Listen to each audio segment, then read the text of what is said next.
अस्सलाम वालेकुम dear students. आज हम न्यूमेरिकल करेंगे exercise chapter number 17 Sindh board की बुक में से 17.3 से 17.6 तक। प्रॉब्लम नंबर 17.3,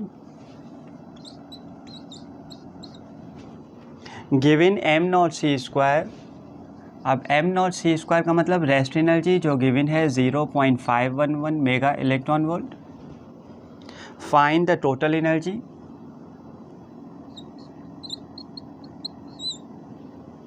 Kinetic energy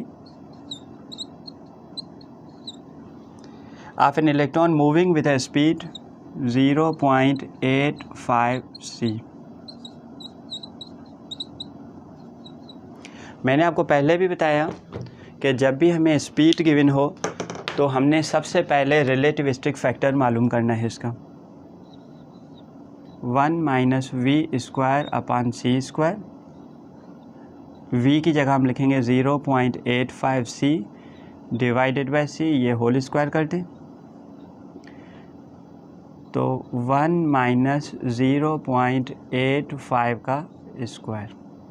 अब इसको हम सॉल्व करेंगे तो 0.526 हमें ये फैक्टर मिलेगा। अब आ जाएं, सबसे पहले हम मालूम करें total energy. Total energy is equal to mc²। m चूँकि मूविंग है इसलिए हम इसको लिखेंगे m0/1 - v²/c² इंटू c²। अब m0c², ये टोटल हमें गिवन है यहाँ पे, तो इस पूरे की जगह हम लिखेंगे 0.511 mega electron volt divided by, और इस फैक्टर का जवाब हमने मालूम कर रखा है 0.526। तो डिवाइड करेंगे तो टोटल एनर्जी हमें मिलेगी 0.970 मेगा इलेक्ट्रॉन वोल्ट। तो ये मिल गई टोटल एनर्जी। उसके बाद हमने मालूम करनी है kinetic energy. Total energy is equal to rest energy plus kinetic energy. Kinetic energy is equal to total energy minus rest energy.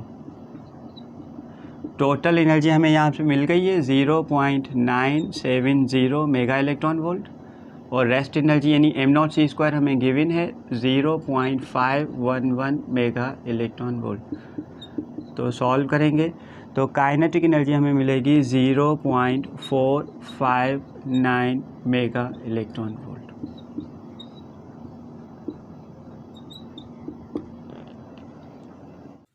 Problem number 17.4, the total energy of a proton of mass. Proton जिसका mass है m0 rest mass है, ये 1.67 × 10⁻⁻27 kg।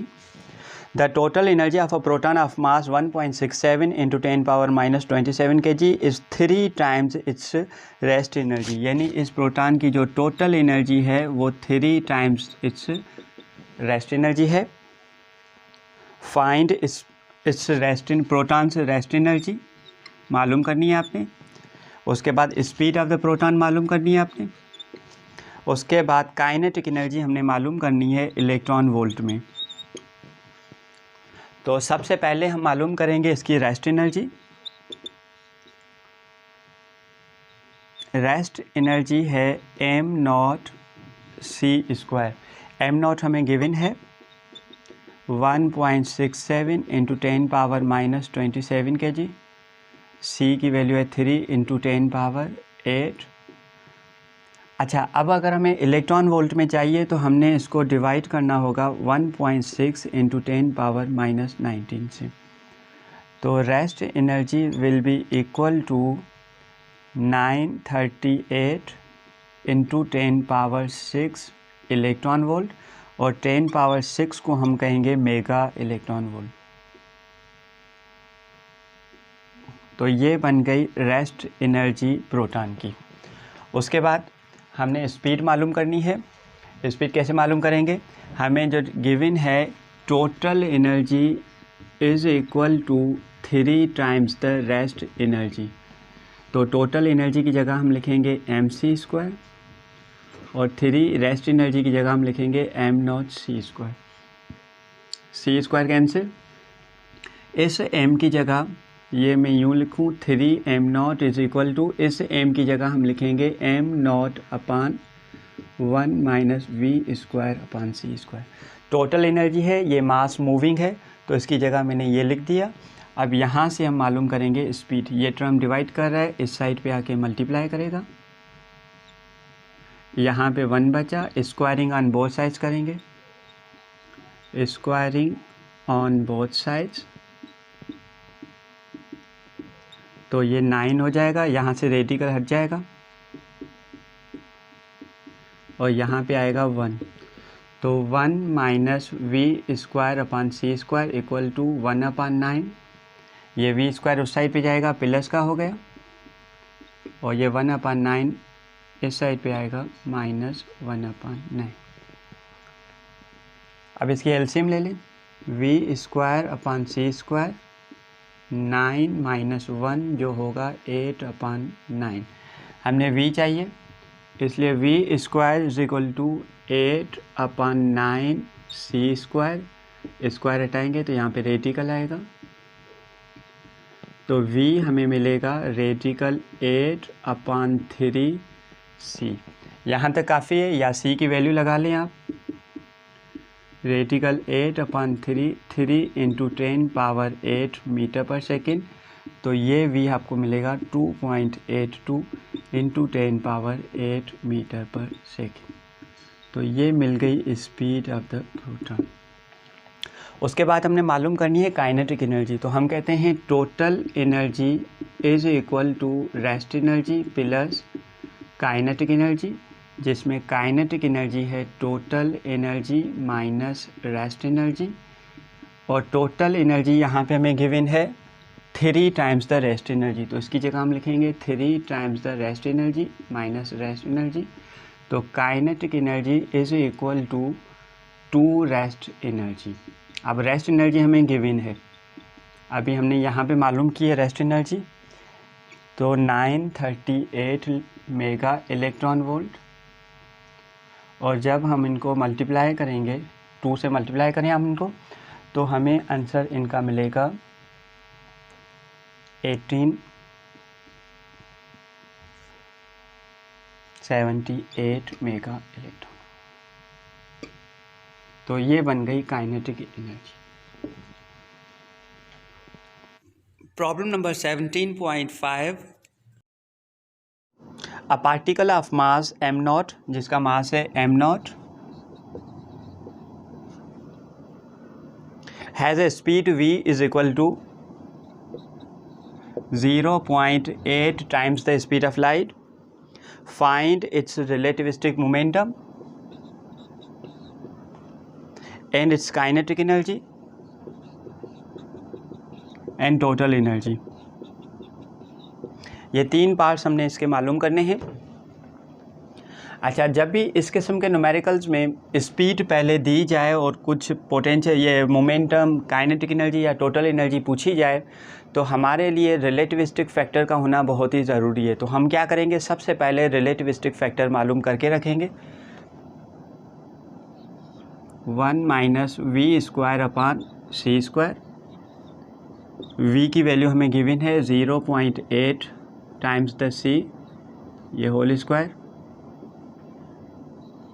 1 minus 0.8 का square 0.64, 0.36, ये हुआ relativistic factor. अब आ जाएं हम मोमेंटम मालूम करें। सबसे पहले momentum p is equal to mv। m की जगह हम लिखेंगे, मूविंग है इसलिए m की जगह m0, 1 minus v square upon c square into v. अब v हमें गिवन है 0.8 c डिवाइडेड बाय, ये पूरा फैक्टर हमने यहाँ पे मालूम कर लिया है 0.6। तो relativistic momentum will be equal to, point यहाँ से कैंसिल, बाकी 8 upon 6 m0 c। Relativistic momentum is equal to 4 upon 3 m0 c। तो ये हो गया रिलेटिविस्टिक मोमेंटम। उसके बाद हमसे काइनेटिक एनर्जी पूछी जा रही है, टोटल एनर्जी पूछी जा रही है। तो बेहतर ये रहेगा कि पहले हम टोटल एनर्जी मालूम कर लें। इसमें टोटल एनर्जी है mc², जिसमें m की जगह हम लिखेंगे m0/1 - v²। तो total energy is equal to m0c²। इस पूरे फैक्टर का जवाब हमारे पास है 0.6, पहले से ही हमने मालूम कर रखा है। तो total energy is equal to, यहाँ से पॉइंट निकालेंगे, ऊपर 10 आ जाएगा। तो टोटल एनर्जी हमें मिल गई 5/3 m0c²। उसके बाद काइनेटिक एनर्जी मालूम कर लें।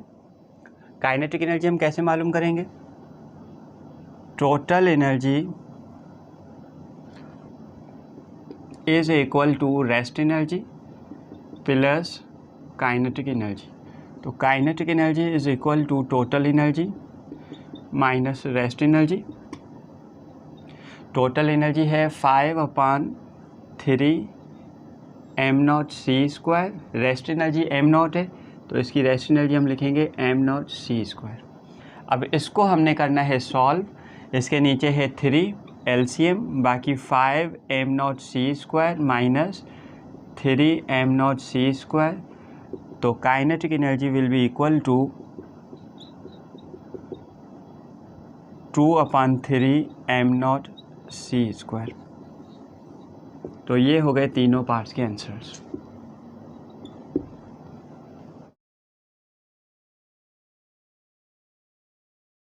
उसके बाद है 17.6, what will be the velocity and momentum of a particle. Velocity मालूम करनी है हमने और मोमेंटम मालूम करना है। Whose rest mass is equal to m0 and whose kinetic energy, यानी इसका मास, रेस्ट मास m0 ही है। Whose kinetic energy is equal to its rest mass energy.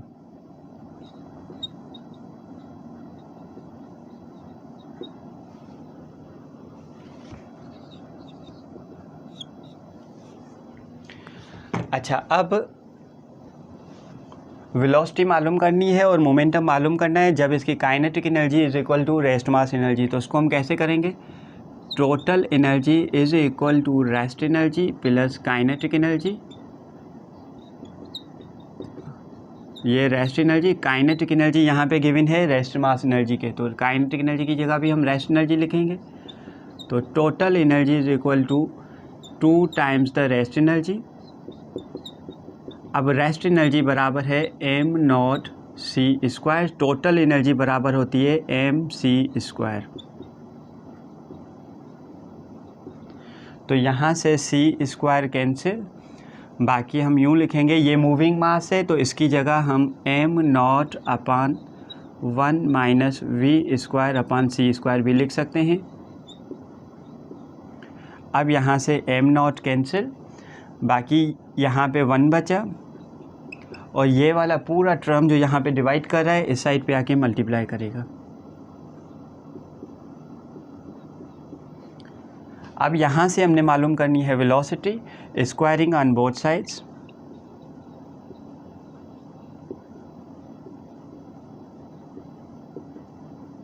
क्या मिलेगा? 1 का स्क्वायर 1, 2 का स्क्वायर 4 और इसका स्क्वायर करेंगे तो रेडिकल ख़त्म हो जाएगा। अब यहाँ से v को हमने करना है अलग, 4 मल्टीप्लाई कर रहा है, इस साइड पे आके डिवाइड करेगा।